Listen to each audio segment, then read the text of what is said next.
जय। बंदी छोड़ कबीर साहेब की जय। बंदी छोड़ गरीबदास जी महाराज की जय। स्वामी रामदेवानंद जी गुरु महाराज की जय।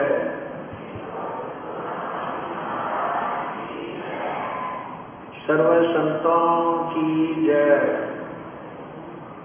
सर्व भक्तों की जय। धर्मी पुरुषों की जय। श्री काशी धाम की जय। श्री छुड़ानी धाम की जय। श्री करोथा धाम की जय। श्री बरवाला धाम की जय। सत साहिब नमो नमो सतपुरुष को नमस्कार गुरु की नहीं सुर नर मन जन साधु संतों सर्वस दीनहि सतगुरु साहिब संत सब डंडो तुम प्रणाम। आगे पीछे मत हुए तिनको जा कुर्बान नर आकार निर्विशान काल बंधन निर्लेपम निज निर्गुण अकल अनुपदेशो गुणम सोहम सुरति समापताम सकल समानानि उल्लुल गिरंबर हरदम बेपरवाह था है वार पार नहीं मध्य तुम ग्रीब जो सुमर सज होई गणनायक गलता ना करो अनुग्रह सोई पारस पद परवाना आदि गणेश मनाऊं गणनायक देवन देवा शरण कमल लाऊं आज अंत कर सेवा ब्रह्म शक्ति संगीता ऋषि सिद्धाता सोई अविगत गुण अतीत सत्य पुरुष निर्मोही जगदम्बा जगदीशम मंगल रूप मुरारी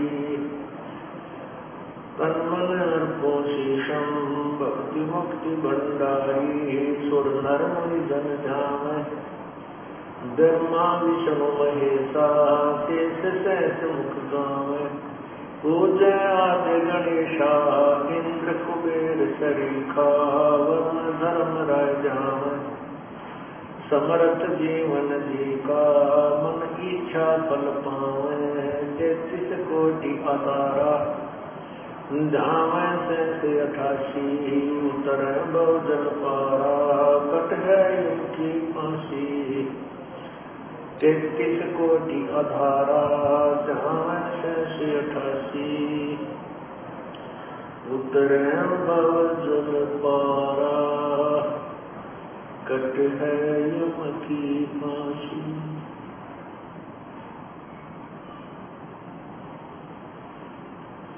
कर जोरों विनती करो धरो चरण पर शीश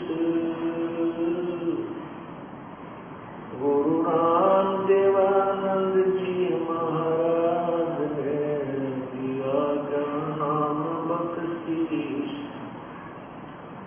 कोटि कोटि सिजदा करो कोटि कोटि प्रणाम चरण कमल में राखियो में बंदी जान गुलाम। अब गुण किए तो बहुत किए करत न मानी आर बावे बंदा बख्श दियो बावे गर्दन मारी। अब गुण किए तो बहुत किए करत न मानी आर बावे बंदा बख्श दियो बावे गर्दन तार।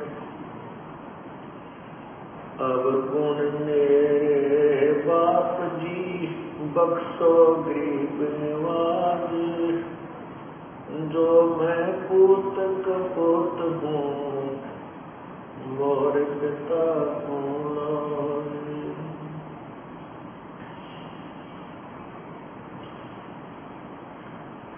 बंदे तो कर बंदगी, जे चावे दीदार, अवसर मानुष जन्म का मिले न बारंबार। मानुष जन्म पाके नहीं रटे हरि नाम, जैसे कुआ जल जना बनवाया किस काम। कबीर हरि की भक्ति करो, तज विषयों रस सोची, बार बार न पाओगे ये मनुष्य जन्म की मौज। मानुष जन्म दुर्लभ है, ये मिले न बारंबार। तरवर से पत्ता टूट गिरे वो बहुर न लगता डारी। वो पृथ्वी पति चकवे गए, जिनके चक्कर चलते। रावण सरीखे कौन गिने, ऐसे गए अनंते। लौट सको तो लूटियो, राम नाम के लूटे। पीछे फिर पछताओगे, प्राण जहांगे छूटे। नहीं भरोसा देखा, ये विनस जावे छनमाही। श्वास उश्वास में नाम जपो, और यतन कछु नाही। श्वास उश्वास में नाम जपो, व्यर्था श्वास मत खो। न जाने इस श्वास को, आवण हो न हो।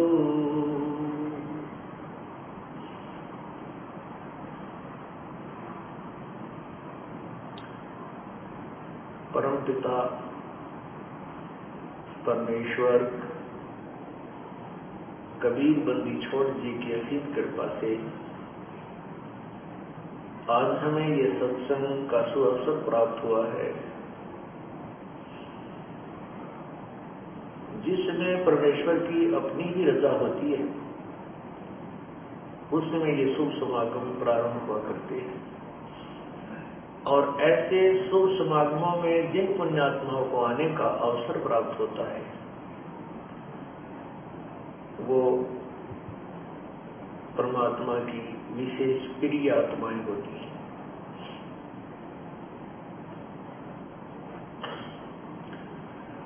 आज ये सत्संग का प्रोग्राम, आज ये सत्संग समागम किस उपलक्ष्य में हो रहा है, सबसे पहले ये बताना आवश्यक है। ये शुभ समागम उस शुभ पर हो रहा है जो शुभ दिन हमें प्राप्त हुआ, जिस दिन पूर्ण परमात्मा अपने सत्यलोक से चलकर इस काल के लोक में आए थे। और उन्होंने आकर के इस काल के द्वारा उलझाए हुए तत्व ज्ञान को स्वयं ही प्रकट किया था।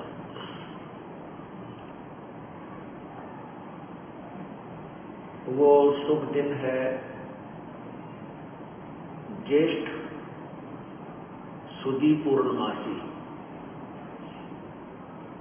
जो 18 जून सन 2008 को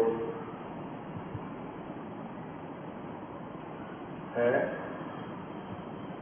उसी के उपलक्ष्य में ये 5 दिवसीय शुभ समागम उस परम पिता की असीम कृपा से आज प्रारंभ हो रहा है।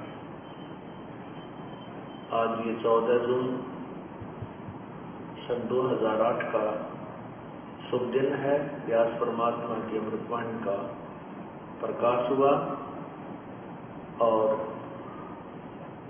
प्रभु की महिमा का गुणगान किया जाएगा।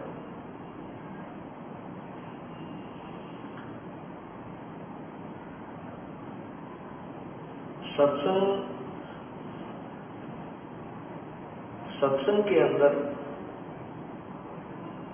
वो रहस्य बताए जाते हैं जो जीव को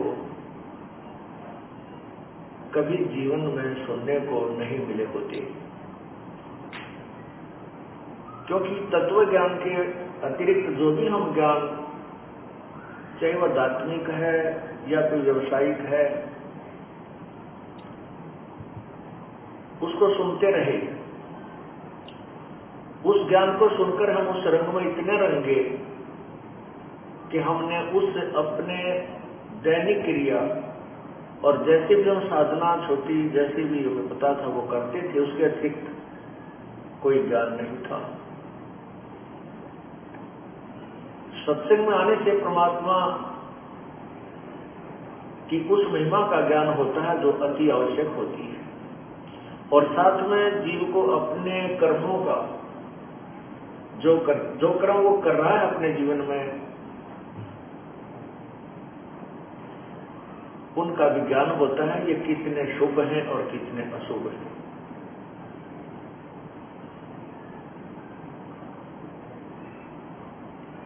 सत्संग में आने से जीव को ज्ञान होता है तू कौन है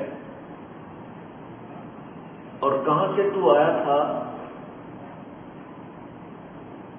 और कितने दिन का तू मेहमान है।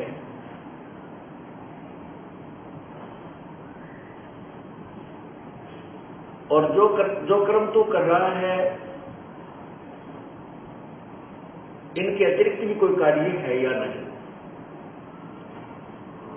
परमात्मा हमें फिर याद दिलाते हैं, भाई राम नाम रटते रहो, राम नाम रटते रहो जब तक घट में प्राण, कब हो तो दीन दयाल के दनक पड़ेगी कान। साथी हमारे चले गए हम भी चलनहार, कोई कागज में बाकी रही तात लगी है वार।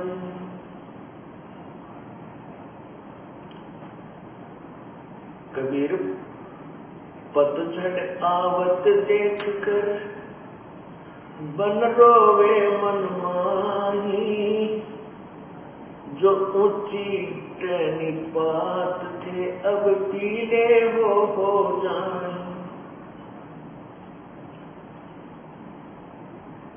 तरवर कहता पात से सुनो पात एक बात, पात जड़ता यूं कहे सुन गई तरवर राय। अब के बिछुड़े ना मिला न जाने कहाँ गिरेंगे जाए। तरवर कहता पात से सुनो पात एक बात, यहाँ की यह रीति है एक आवे एक साथ साथी हमारे चले गए, हम भी चलन हारे, कोई कागज में बाकी रही, तात लगी है वार।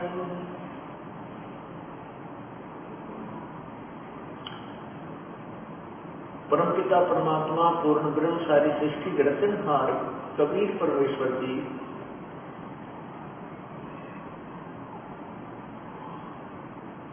सन 1398 विक्रमी संवत 1455 ज्येष्ठ सदी पूर्णमासी को सहशरीर आकर के कमल के फूल पर प्रकट हुए थे। एक नवजात शिशु का रूप धारण किया था।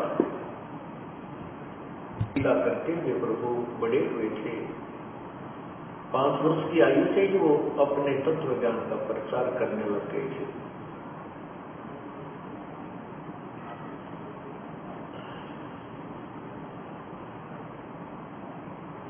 सबसे पहले सत्संग में इस जीवात्मा को ये याद दिलाया जाता है कि तू यहाँ का रहने वाला नहीं है। जिस संतान और संपत्ति को तू अपना मानता है वो तेरी नहीं है। परमात्मा ने हमें याद दिलाया था अपने तत्व ज्ञान के आधार से, काया तेरी है नहीं ये माया कहां से हो, चरण कमल में ध्यान रखो, इन दोनों को खो।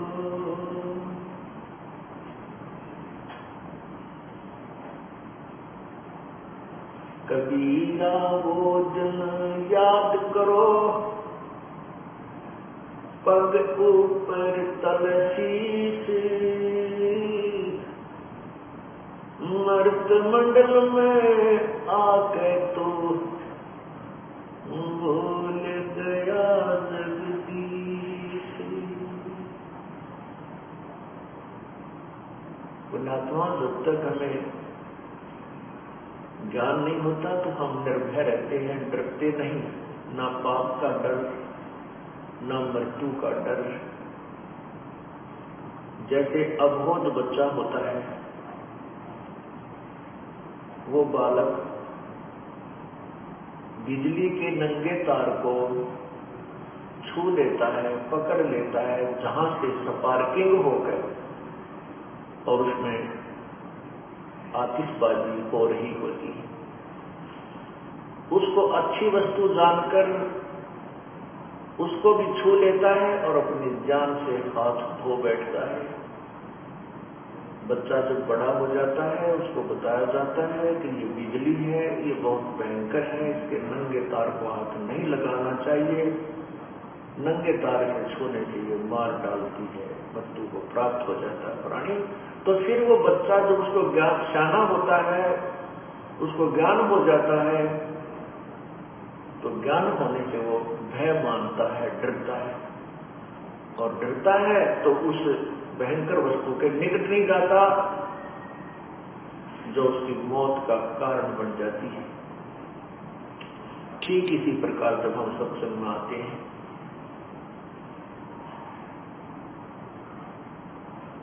और फिर हम उन दुखों से बच जाएंगे,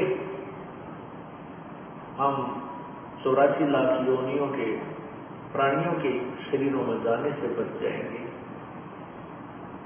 हम बहुत से दुख से बच जाएंगे क्योंकि हमें डर बनेगा, और डर ज्ञान से बनता है। इसी प्रकार जब हम सत्संग में आते हैं तो अपने पूर्व जो कर्म कर रहे होते हैं वो हमें ही फिर डराने लग जाते हैं कि ये तो बहुत पाप कर दिया, मैंने तो बहुत जुल्म किया है। उसका प्रायश्चित और साथ में उससे बचने का जो तरीका, समाधान वो तुरंत करने की चेष्टा करता है। ये ज्ञान आपको फिर सत्संग से ही होता है। सत्संग के अंदर बताया जाता है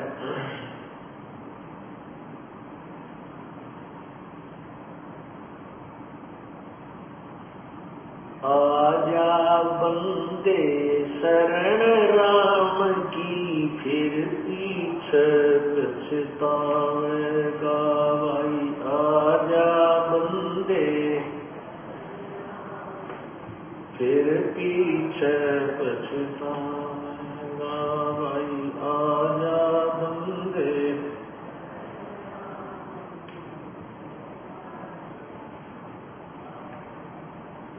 आजा बंदे शरण राम की फिर पछतावेगा। बालू की बीत पवन का खंबा कब लग खैर मनावेगा। बालू की बीत पवन का खंबा कब लग खैर मनावेगा। काल बली तेरे सिर पे बैठा भुजा पकड़ ले जावे। काल बली तेरे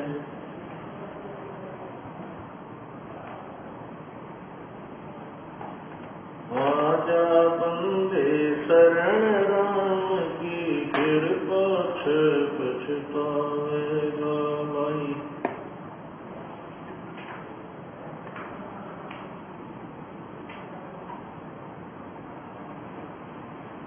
आजा बंदे शरण राम की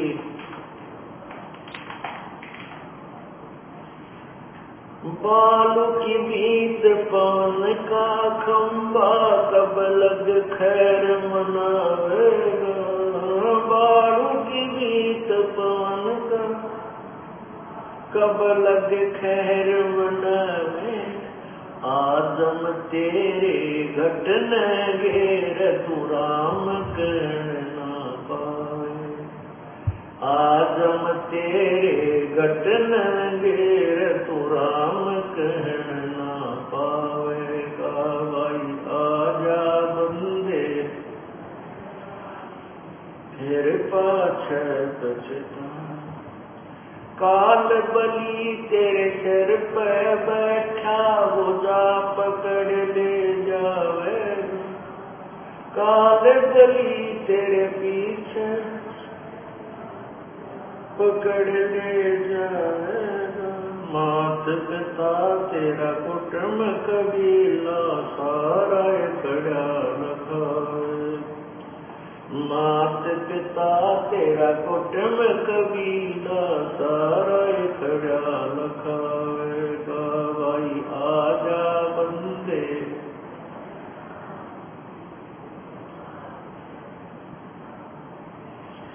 धर्मराय तेरा लेखा मांगे वहाँ क्या बात बनावेगा। धर्मराय तेरा लेखा लेगा वहाँ क्या बनावेगा। लाल खंभ से बांधा साधन सतगुरु कौन छुटावेगा भाई। लाल खंभ से बांधा साधन सतगुरु कौन छुटावेगा भाई। आजा बंदे शरण राम की फिर पछतावेगा भाई।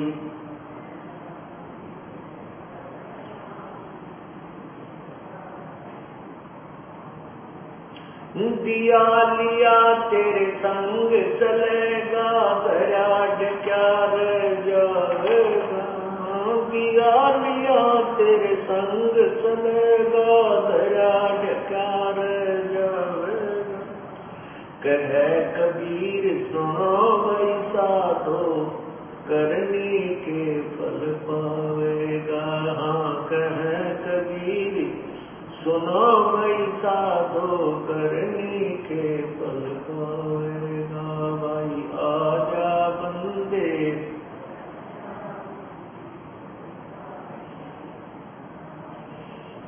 भाई। आजा बंदे शरण राम की फिर पछताओ। परमात्मा ने, कबीर परमेश्वर जी ने क्या बताया है कि आजा बंदे शरण राम की,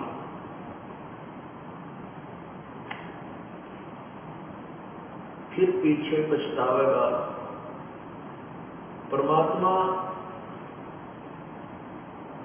जब इस काल के लोक में, इस मृत लोक में आते हैं, वे स्वयं ही संत की भूमिका करते हैं, स्वयं ही एक भक्त की वास्तविक भूमिका करते हैं, अपने ही डबल रोल ट्रिपल रोल बनाकर परमात्मा हमें शिक्षा देते हैं। स्वयं ही कह रहे हैं कि आजा बंदे शरण राम की, परमात्मा की भक्ति में लग जा तू,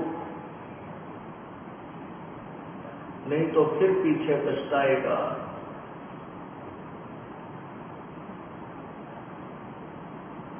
फिर साथ में हमें याद दिलाते हैं, ये बालू की भींट, जैसे बालू रेत से द्वार बनाई जाए, वो इतनी अस्थायी होती है कि वो कोई पशु का पैर लग जाए तो गिर जाए, तेज वर्षा आ जाए तो उसके नाम निशान नहीं मिला,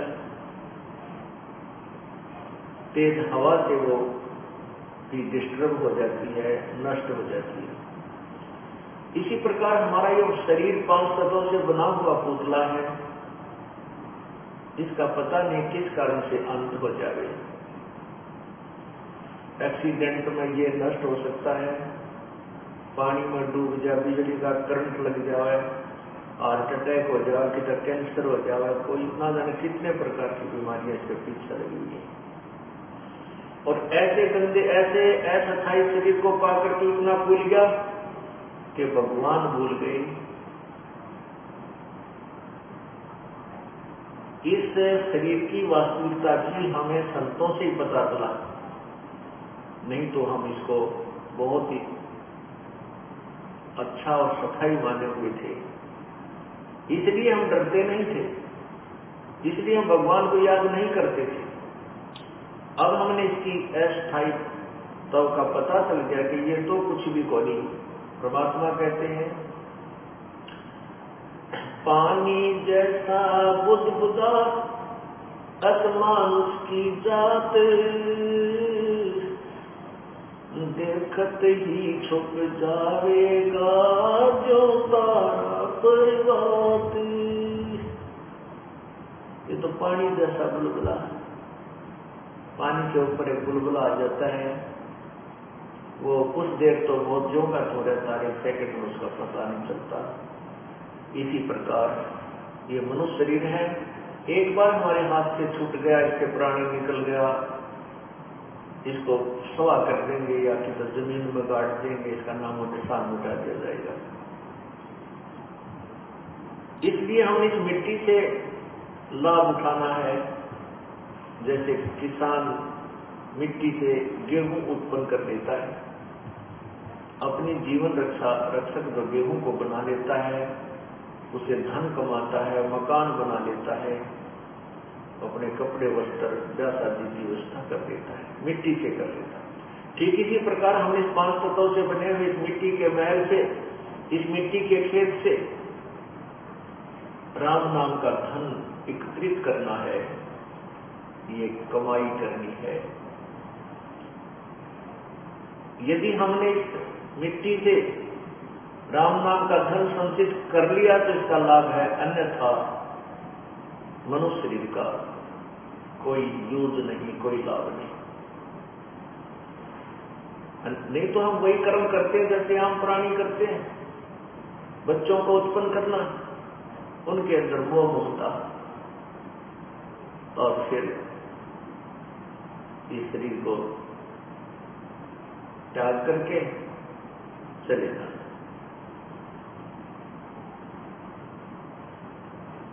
इसलिए परमात्मा हमें याद दिला रहे हैं, ये बालू की भींत, ये आपका जो शरीर है ये ऐसा जैसे बालू रेत की बनी हुई एक दीवार को, जो बिल्कुल अस्थायी, जिसका कोई भरोसा नहीं कब और किस कारण से नष्ट हो जाए। ऐसे शरीर, ऐसा शरीर है। और फिर कहते हैं इस मिट्टी से बने हुए शरीर की तो कब तक खैर मनावेगा, कब तक शुक्र मनावेगा। बीमार हो गया, कोई इंजेक्शन लगा दिया, राहत मिल गई। कैंसर होगी, डॉक्टर भी हाथ खड़े कर देते हैं, भाई ये तो ये मृत्यु को प्राप्त होगा ही होगा। तो परमात्मा कहते हैं मान लीजिए 100 वर्ष भी रह गया तो भी अंत होना इसका। इसकी खैर कब तक मनाएगा, अर्थात इस मिट्टी से लाभ उठाने से ही तेरा लाभ होगा, परमात्मा प्राप्त होगा।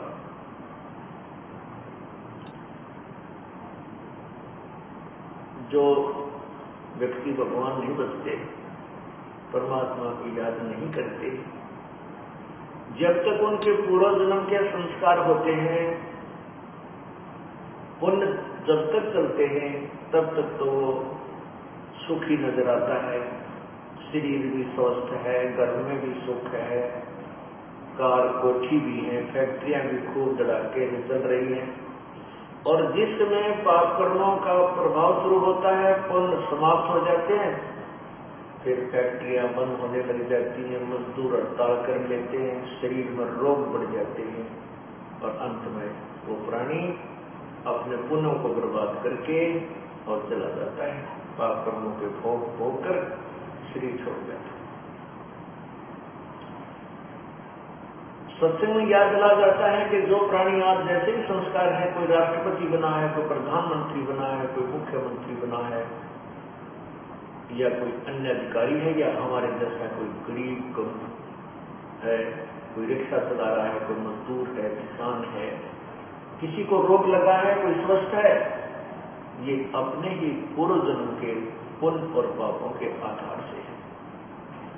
ये पूर्व जन्म में जब हम कभी मानुष जीवन में थे, उस समय हमने ये पुण्य और पाप किए थे, जिनका भोग आज हम भोग रहे हैं। और इस जन्म में यदि हम कोई शुभ नहीं करेंगे तो भविष्य में हमें प्राप्त नहीं होगा। जैसे किसान फसल तैयार करके और गेहूं को निकाल के अपने मकान में डाल देता है, गेहूं के ठेके भर लेता है, और यदि वो किसान अगले सीजन में फिर से फसल नहीं बोता है, तो जो पहले उस सीजन में गेहूं जोड़कर जो रखी हुई थी, एकत्रित की हुई थी, वो हो सकता है उसके 2 वर्ष भी काम निकाल दे खाने पीने का, हो सकता है वो 3 साल भी काम चला दे। फिर वो यदि फिर से वो किसान उसी प्रोसीजर को नहीं अपनाएगा, अर्थात फिर से खेती तैयार नहीं करेगा, बीज नहीं बोएगा, वो किसान कंगाल हो जाएगा। उसके बच्चे मजदूरी करेंगे, मांगता फिरेगा, भीख मांगेगा, निर्धन हो जाएगा।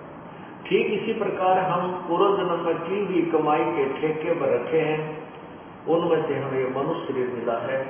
इस मनुष्य शरीर में जो हमें प्राप्त है, आज हम उसको ठाठ से खा रहे हैं।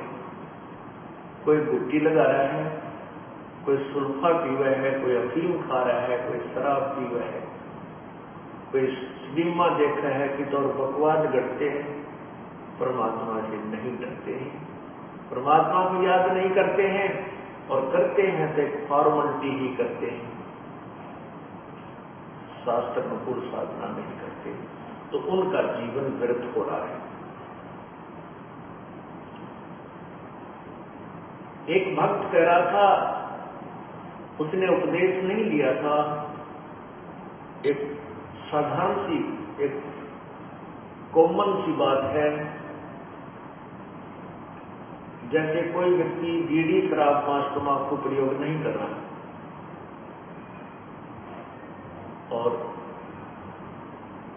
हमारे साथ बहुत से भक्तों के साथ वार्ता हुई, तो वो कहते हैं कि हम तो ना शराब पीता हूं, ना मांस खाता हूं, ना कोई और चोरी ठगी करता हूँ, अपना ईमानदारी से कार्य करते हैं और ठीक गुजारा चल रहा है। मुझे नाम लेने की कोई आवश्यकता नहीं, मैं तो वैसे ही नाम लिए बराबर हूं।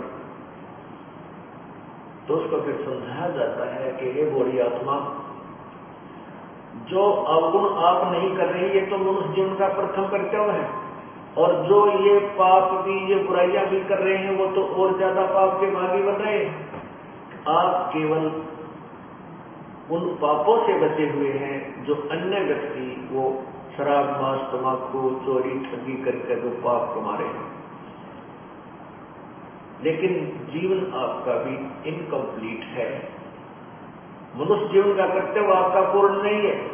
जैसे 1 एकड़ जमीन में घास फूस, झाड़, बोझड़े, कांटेदार झाड़ियां खड़ी है, और उसके साथ वाले एकड़ में, साथ वाले किले में, खेत में किसान ने खूब अच्छी तरह संभाल रखा है, उसमें कोई झाड़ नहीं, कोई कांटेदार झाड़ी नहीं, वो बिल्कुल बोने योग्य करके छोड़ दिया, और बीज उसमें बीजा नहीं, तो क्या लाभ हुआ? जैसा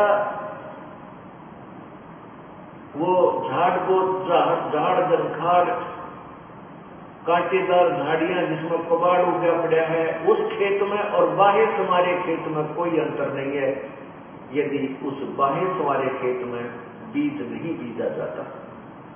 ठीक इसी प्रकार जो पुण्यात्मा बुराई नहीं करते, वो तो समराया खेत है, वो तो वैसे ही पुण्यात्मा है, राम नाम लेते ही उसकी तो बहुत अच्छी श्रद्धा बन जाएगी। और जो बुराइयां करता है उसको साफ किया जाता है। जिस प्रकार किसान कितना ही खराब खेत हो, उसको कश्ती से, हल से, ट्रैक्टर से उसको कवाड़ियां पे काट पीट के उसके सारे घास उस अड़ंगे में, कुबाड़ में, खरपतवार में काट के और निर्मल कर देता है, साफ कर देता है, फिर बाढ़ और फिर बीज देता है। जो पुण्यात्मा बुराई नहीं करते वो तो और अच्छी आत्माएं हैं, और जो बुराई करते हैं और सत्संग में आ जाते हैं, तो सत्संग वचन सुनकर वो भी साफ हो जाते हैं, दोनों बराबर हो गए। रही बात उन पापों की, जो पाप उसने कर लिए, जो बुराई करता था, चोरी करता था, ठगी करता था, बीड़ी शराब मांस तम्बाकू पीकर पाप इकट्ठे करता था, और दूसरे ने पाप किए नहीं। अब जिसने पाप किए उसका समाधान है परमात्मा के मंत्र में शक्ति है। जब ही नाम हृदय धरो गयो पाप को नाश, मानो जिनकी अग्नि की भाई पड़े पुराने घास।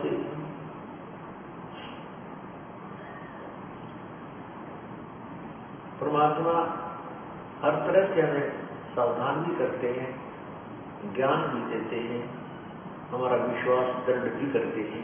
कहते हैं कि जिस समय आपको ये ज्ञान हो जाएगा सत्संग में आने से कि वही परमात्मा का भजन किया नहीं, उसके अतिरिक्त वो पाप और कर लिए, चोरी, डाके मार कर, ठगी करके, 2 के 20 बना कर, मिलावट करके, शराब मांस तम्बाकू पी के और गुंडी अच्छी नजर बना के, तो फिर उसको डर लगता है। वो सोचता है परमात्मा मेरा क्या होगा, मैं तो घोर पापी हूँ, मेरे तो कीड़े पड़ेंगे, कुत्ता बनूंगा, खाज लगे। क्योंकि सत्संग में आने से आत्मा को ज्ञान हो जाएगा कि सचमुच जो कहा जा रहा है ये सच्ची होगी, ये सत्य होगा। तो फिर उसको ये एक एक्स्ट्रा डर बन जाता है, ईब के बनेगा। उसके लिए परमात्मा ने बताया कि घबरा मत। जैसे पहले जो आपसे बुराई हुई है वो अनजानपने में होगी, आपको पता नहीं था। जिस प्रकार छोटा सा बालक पालने में झूल रहा होता है और वो क्या करता है, टट्टी पेशाब करके सारे कपड़े भी खराब कर लेता है, हाथ और पैर भी खराब कर लेता है, फिर वो रोने लग जाता है। माता जब आती है, उस बच्चे को देखती है, उसकी सारी परिस्थिति से परिचित होकर के वो तुरंत उस बच्चे को उठाती है, स्वच्छ जल से उसको धोती है, उसके कपड़े धोती है, स्वच्छ कपड़े बनाकर दूध पिलाती है, प्यार करती है, सीने से लगा देती है, क्योंकि माँ को पता था कि बच्चा बालक है, अनजान है, इसको पता नहीं। ठीक इसी प्रकार जब तक आप सत्संग में नहीं आए हो और आपसे जो गलतियां होती हैं, तो परम पिता परमात्मा कबीर बंदी छोड़ आपको इस सत्संग रूपी जल से धोकर आपको राम नाम का दूध पिलाएगा और आपको सीने से लगाएगा, प्यार देगा।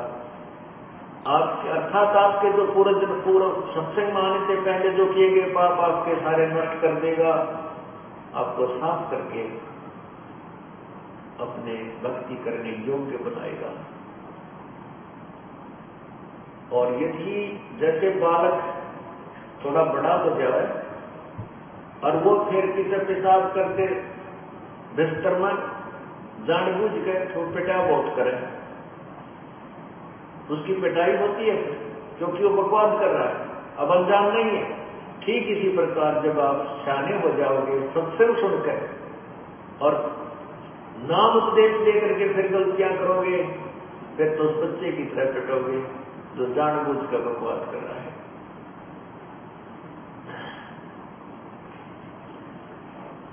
परमात्मा कहते हैं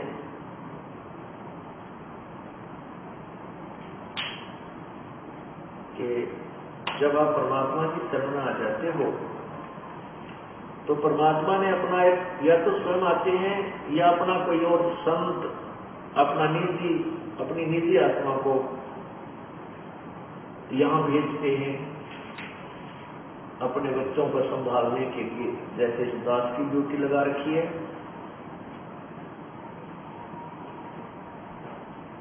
तो सत्संग में आने के बाद भी जो गलती करेंगे उनको फिर परमात्मा बार बार समझाते हैं कि फिर तुम करड़ी पिटाई होगी तुम्हारी।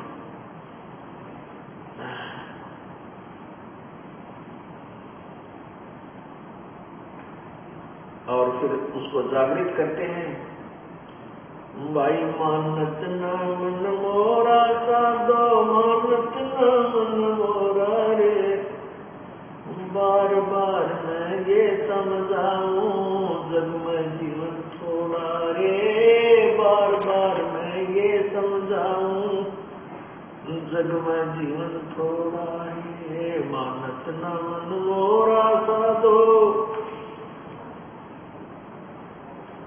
बार बार मैं ये समझाऊं जग में जीवन थोड़ा रे, बार बार मैं ये समझाऊं जग में जीवन थोड़ा रे। इस काया का गर्व न करियो के काला के गोरा रे, इस काया का गर्व न करियो के काला के गोरा रे, बिना भजन कछु काम न आए, एतर छड़को चारों ओरा रे, बिना भजन कछु काम न आए, अतर छड़को चारों ओरा रे, मानत न मन मोरा साधो,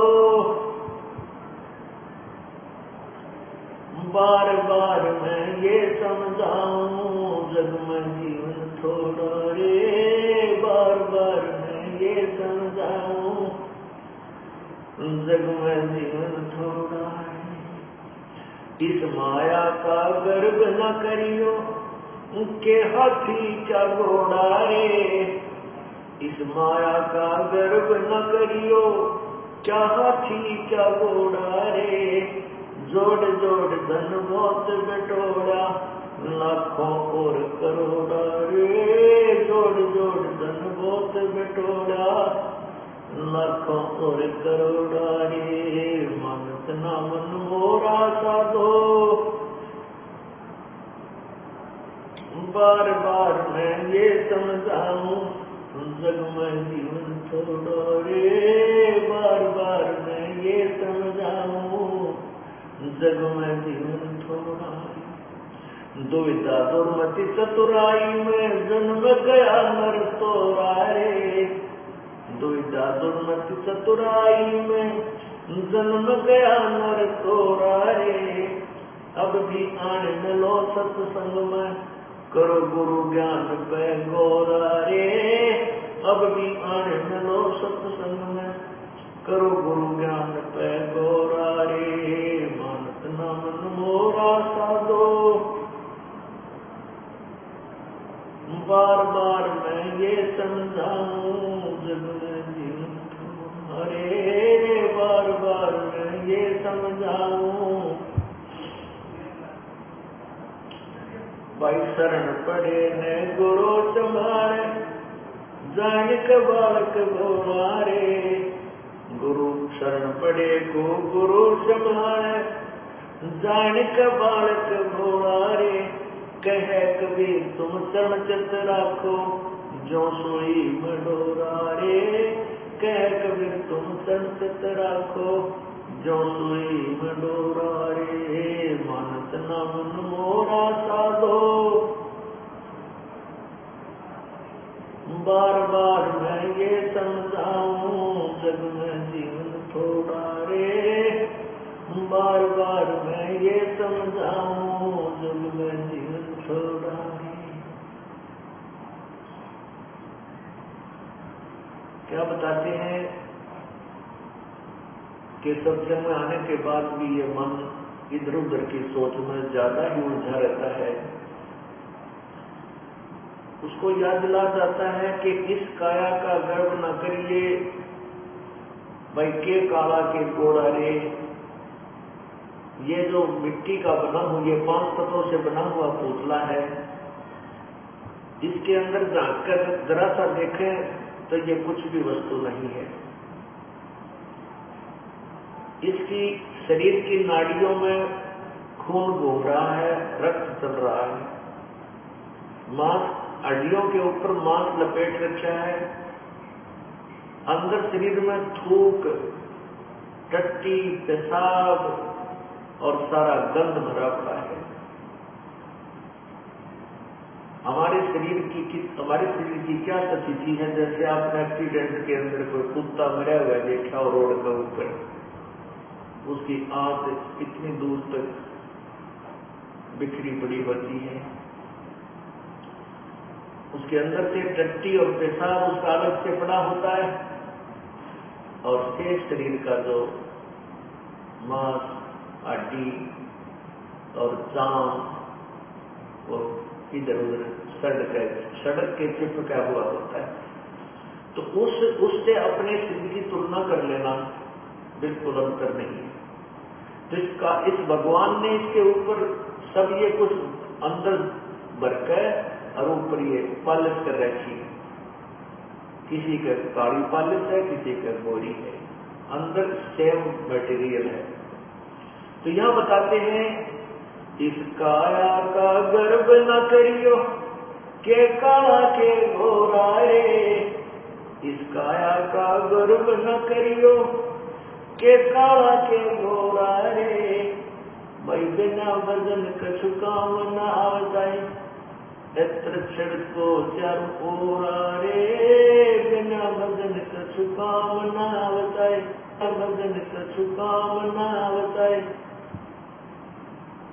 इतर छिड़को चारों ओरा रे। कि शरीर के ऊपर कितना तो बढ़िया पाउडर छिड़क लो, कितना सुगंधित वस्तु तेल इसका मालिश कर लो, कोई बात नहीं। भाई सफाई शरीर की आवश्यक होती है, नहाना है, साबुन ला लो, वो बात अच्छी है। लेकिन भगवान नहीं बजा, परमात्मा को याद नहीं किया तो इस मिट्टी का कोई लाभ नहीं, ये व्यर्थ है।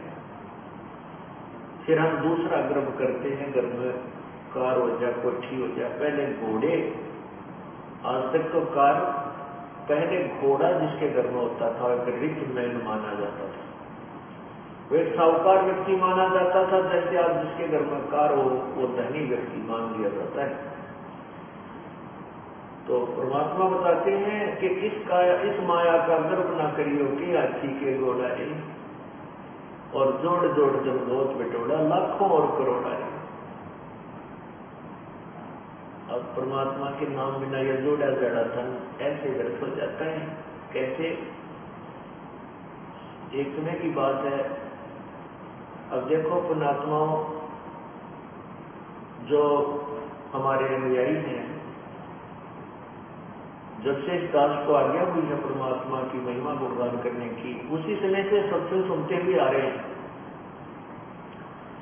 और सत्संग में वही बातें होती हैं जो प्रभु की महिमा की प्रतिदिन गाई और सुनाई जाती है। उन्हीं को बार बार सुनाया जाता है, उन्हीं के विषय में आपको प्रेरित किया जाता है, सावधान किया जाता है और परिचित कराया जाता है प्रभु की महिमा से। तो आपको प्रति बार, जितनी बार भी आप सत्संग सुनते हो और परमात्मा की महिमा कथाओं के माध्यम से सुनाई जाती है, यदि आपको वो अच्छी लगती है तो आप बहुत ही अच्छी भक्ति कर रहे हो, आपके अंदर परमात्मा की चाह है। अन्यथा क्या हो जाता है, जैसे हम प्रतिदिन खाना खाते हैं, रोटी आटा वही होता है और रोटी वही होती है। यदि आप स्वस्थ हैं तो वही रोटी, उसमें दाल सब्जी का थोड़ा बहुत फेरबदल हो जाता है। अगर दाल सब्जी ना हो और स्वस्थ है, समय पर आपको खूब भूख लगेगी, और समय पर जब आपको भूख लगी होगी तो सूखी रोटी हो, अचार मिल जाए तो भी अच्छा, नहीं तो पानी के साथ खाकर भी स्वादिष्ट लगती है, पेट भर दिया जाता है। यदि वो व्यक्ति बीमार हो जाता है, बुखार हो जाता है, और मलेरिया बुखार जिसको हो जाता है, उसमें रोटी अच्छी ना लगे, उसको वो रोटी अच्छी नहीं लगती, कड़वी लगती है। मनुखादार से संतरा जिसको बहुत ही कड़वा लगता है, न तो वो सेब कड़वी है, ना मनुखादार कड़वी है, ना रोटी कड़वी है। कड़वी उस बुखार ने उस पुण्यात्मा, उस भक्त की के शरीर की व्यवस्था को खराब कर दिया, जिसके कारण उसको मीठी वस्तु भी कड़वी लगती है। इसलिए तुलसी साहब कहते हैं, तुलसी पिछले पाप से चर्चा ना भाव है, और जैसे जल के वेग से वही भूख विदा हो जाए। जब हमारे ऊपर पाप कर्मों का दबाव बढ़ जाता है, बुखार बन जाता है, तो हमारे को परमात्मा की महिमा रूपी मुनखाता कड़वी लगती है, अच्छी नहीं लगती, स्वादती नहीं, रुचि नहीं बनती, सुनने को आनाकानी करता है। और जिस समय ये बुखार उतर जाता है, जिस समय उसका रोग बुखार जबर उतर जाता है, फिर वही व्यक्ति उन्हीं रोटियों को, चाहे रूखी मिल जाए, सूखी मिल जाए, नमकीन हो, सब्जी मिले चाहे ना मिले, उनको रुचि कर खा जाता है, क्योंकि वो स्वस्थ है।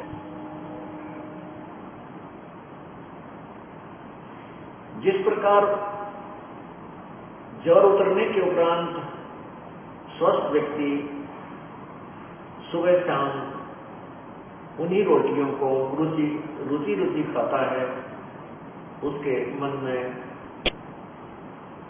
रुचि नहीं बनती, तो वह स्वस्थ है। इसी प्रकार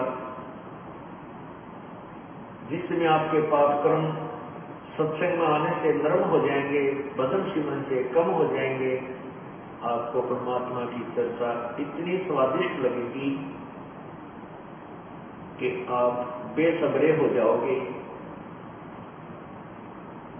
आपको चाहे 100 किलोमीटर पर जाकर भी सत्संग सुनना पड़े, 400 किलोमीटर भी जाना पड़ जाए, आपको ऐसी भूख लगेगी, आप पहुंच जाओगे, क्योंकि आपके वो पाप कर्म समाप्त हो चुके हैं, जो जिन्होंने आपके मन में, आपकी आत्मा में बुखार बना रखा था, जोर बना रखा था।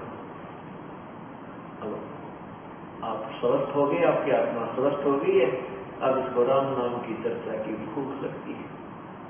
तो जैसे भी जो भी प्रतिदिन खाना हम खाते हैं, प्रतिदिन अच्छा लगता है तो हम स्वस्थ हैं, और जिससे नरुचि होगी समझो बीमार हो रही है।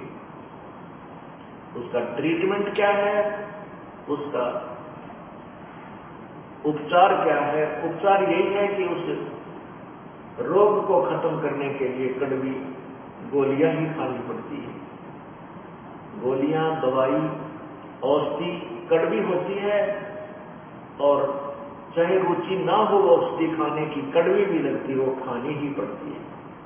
और कड़वी औषधि खाने से रोग कट जाता है।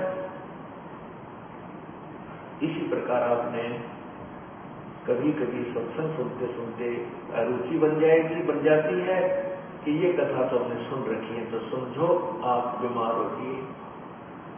आपके अंदर पाप कर्मों का कोई दबाव कहीं ना कहीं से बन चुका है, और यदि आपके अंदर गदगद होती है, चाहे आपने 100 बार सुन रखी है, 1000 बार सुन रखी है कथाएं, और उतनी ही रुचिकर है, और रुचिकर क्या उसको सुनने के बाद फिर रोम रोम खड़े हो जाते हैं, तो कितनी बार सुने, क्योंकि वो तो हर बार सुनने और हर बार याद रखने की बातें हैं। फिर आपकी भक्ति, आपका जो ज्ञान है वो स्वस्थ है, आप ठीक चल रहे। तो इस प्रकार अब आपको बताया जा रहा है कि परमात्मा हमें बताती है कि तुम राम नाम के लिए समय नहीं, और संसारी बंदे के लिए, एक पेट के लिए रात और दिन कहीं भी कठिन से कठिन काम हमें करना पड़ जाए, आप तुरंत करने लग जाते हैं। और परमात्मा के लिए जो समय, उस अब दिन प्रतिदिन के कार्य से बचे हुए समय में भी अगर आप परमात्मा के लिए कुछ समय निकाल लें तो भी हमारा कल्याण हो जाता है। और फिर जब हमारे से परमात्मा प्रसन्न हो जाएगा